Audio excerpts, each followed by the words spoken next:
So if you can choose how you take your vacation time, would you rather have one whole month off, like 1 month for summer and 1 month for winter? Or would you rather have like a week off, but that week, every month or every 2 months, you get a week off, right? So 6, 7 weeks of studying and then 1 week holiday, and then 7 weeks, 1 week holiday, 7 weeks, 1 week holiday. Or you study for like 12 or 14 or 15 weeks and then 4 weeks of holiday, right? That's what this debate is about, this discussion is about. How vacation time is allocated. Should it be allocated at a big bulk, like 4 weeks or 5 weeks at a stretch, or should it be dispersed and spread out across the entire year, right? Now, it doesn't seem like a huge deal, but it could have huge consequences for people. Not only just, infecting how you enjoy your vacation time. But let's look at this debate, and I think it's interesting, or the best, clearest way to look at it is from the perspective of the stakeholders. And this way we can look at how we will affect the different groups of individuals more, and whether or not those different individuals will like it. And I think there's good reasons on both sides to like or to dislike it, okay? But just to be clear at the start, that's the only big difference in this debate. How the vacation time is allocated. You either have 4 or 5 weeks at a stretch, so long vacation, but less vacations during the school time, or shorter vacations but broken up during the school time. Okay, so you will still have pretty much the same number of vacations and the same amount of times in school. So all around schooling doesn't mean no more vacations, because that would just be terrible. So let's look at the different groups. Okay, so I think, well, obviously we have the students, the most important group, right? And then we have, who else do we have? You have the teachers. Okay, that's another super duper important group. And then you have the parents. Okay, highly important group. You will probably also have other groups, if you want to talk about how it impacts commercial interests, how it impacts large society, extended family members. Maybe you can find some space for those groups within this discussion, but I don't think it's the most powerful part. So let's say on this side we have long holidays. Okay, so this is the status quo, big summer winter vacation, and over here we have short holidays. Short but more regular.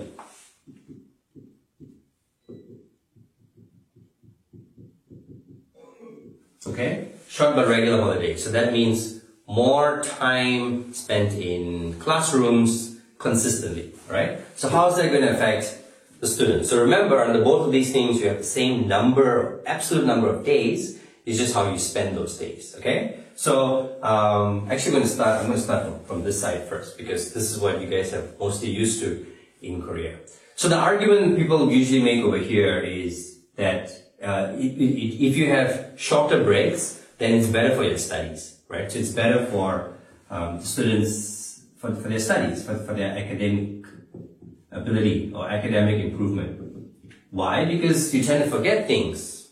You can forget things like in a day. What did you learn in school yesterday? I'm not sure. What did you learn in school last month? What did you learn in school 2 months ago? If you have a long summer of playing and running and laughing, or winter or whatever, you are going to forget these things. So having more consistency in the classroom is better, right, for your own academic abilities. You can also argue that it's good to have regular breaks, right? So because school can be a little bit stressful, and you can use those regular breaks to de-stress a little bit, use those regular breaks to even catch up, right? So if after 4 or 5 weeks I get a short holiday, or say like after exams I get a short holiday, that's going to be great. I can relax for a while after the short holiday. Or if I get a short holiday before an exam, I can use the time to catch up. So the short breaks help you release stress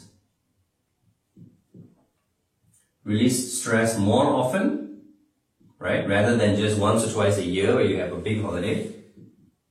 And holidays can help you catch up. If that's how you want to spend your holiday, of course, studying. I know most of you won't do that. Or you might do that, study on your own, and so on. So it can be good for the students both academically and good for the students both emotionally and socially. How is it good for the teachers? Teachers also maybe will like these short holidays. Because remember, when students go on holiday, teachers may need to go to class and go to school and do some catch-up work and grading, but they get a holiday from you, right? And that's a wonderful thing sometimes. Not that I like to get holidays from you because I really like seeing you, but maybe these teachers do. So maybe teachers like to have slightly more regular holidays. But teachers maybe also like the consistency. When teachers lose you for a month, it's much harder for them to keep working on developing your skills, so that after I see you in a month, I'm going to spend more time refreshing your abilities and your skills, right? So it's going to really help teachers do their job in the classroom and really help teachers also maybe enjoy a little bit of break time so they can catch up on work, on grading and all of these things that happen during the class time, and also they can release their stress a little bit more. So there's a lot of similarity between this frame for the students and for the teachers and how they affect you. In fact, when you talk about consistency and catching up, it's more likely that if you have long breaks, you're going to have to do some revision or studying, right? Because you're going to be worried about going back to school, maybe if you've forgotten everything that you've learned in, before you went on the break. How does it impact parents? Well, if the holidays are shorter and more regular, it's more likely that parents can take some time off, and be with you. If you just have like a week vacation, maybe you can go on a short family vacation for a week.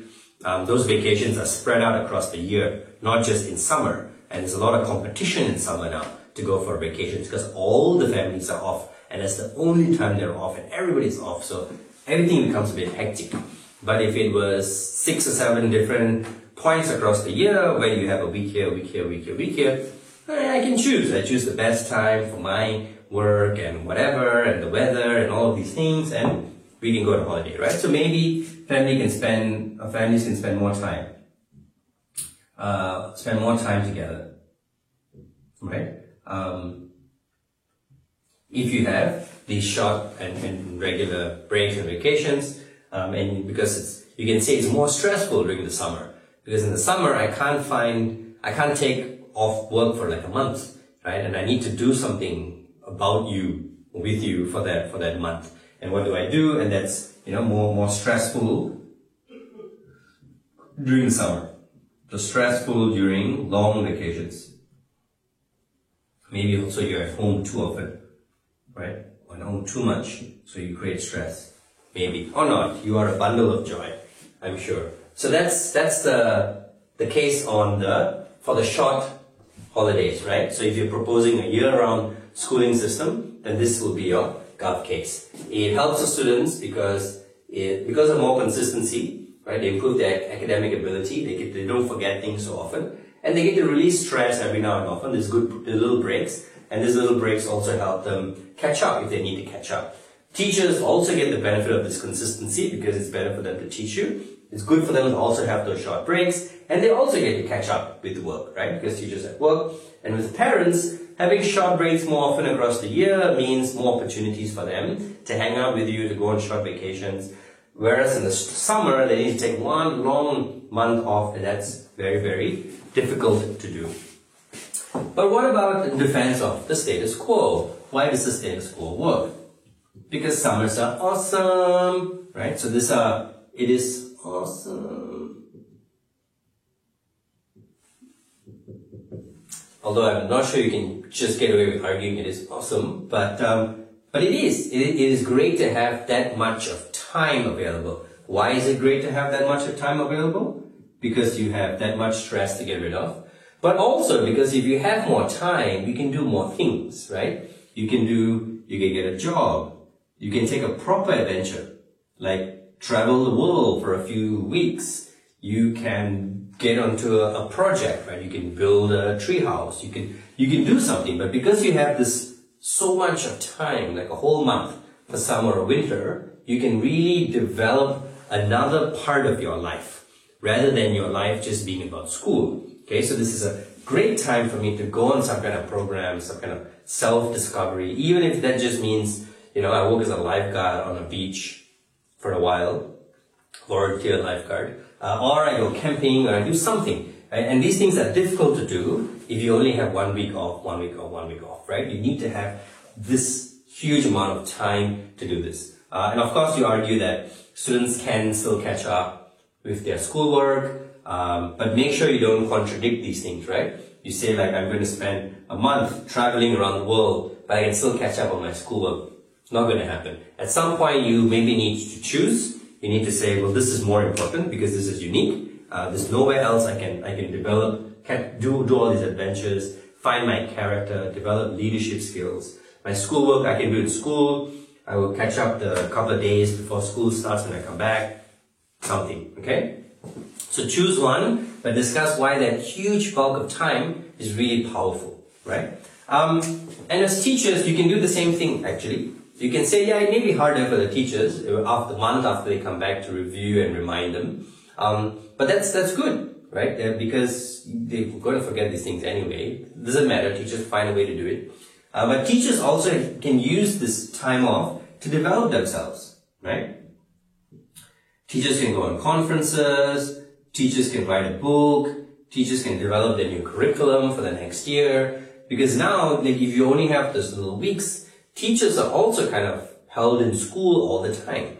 They don't have this long break with which they can do something big. They can do something powerful and create a huge shift, right? So this big amount of time is really useful for teachers to also de-stress and also develop something useful and have this shift. And that's why this is great. If you can focus on why this is important in education, then you can show why this, I think that gives you a bit of an additional edge, okay? Last but not least, as the parents, why would parents like these big month-off vacations? You try to reverse the view over here. Spend more time together maybe, but here they also have to worry more.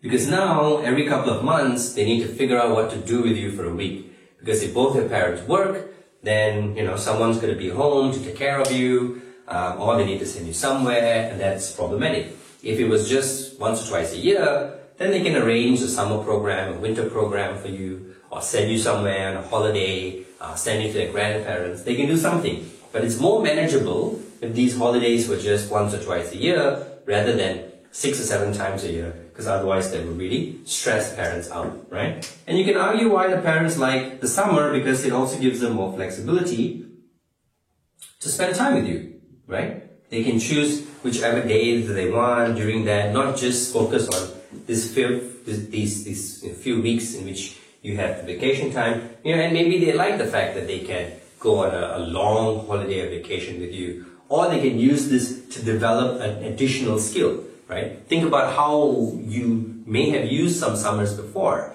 If you use the summer to learn something new, like a musical instrument, like discover a new talent, right? It's harder for you to do that if you have to go to school like in a week. But it's easier for you to do that if you have 4 weeks off during the summer. Okay? So, essentially debate about holidays and vacation time, and you think like, what big difference does it make? You know, 4 weeks here in one block, or 1 week every other month, I don't know. But it's the same vacation time. But the way you take that vacation time makes a huge difference. Because if you have more time in a continuous stretch, then you can do more things in that time, right? So it's about the ability to plan things during the time and to plan long-term things to do more commitments. But that also means shifting of focus, like stop thinking about school and now thinking about other things. And that means that when you go back to school, you will need to catch up again with things that are happening in school. So if I learned math, I learned some calculus maybe, 4 weeks ago, I've forgotten everything. Now I have to catch up with all of those things. Versus if it was just a week ago, it'll be much easier for me to catch up, okay? So it's a comparison of those through two frames. Is it better for students because they get more time to do different things, to plan, or because they can develop their academic ability and, after all, they're in school and that's what they need to focus on. Is it better for teachers because they also have more time to develop themselves and to take a break and to do more substantial things, or do they prefer the consistency? And finally, is it better for parents? Will they have to worry more if it's harder for them to manage your vacations?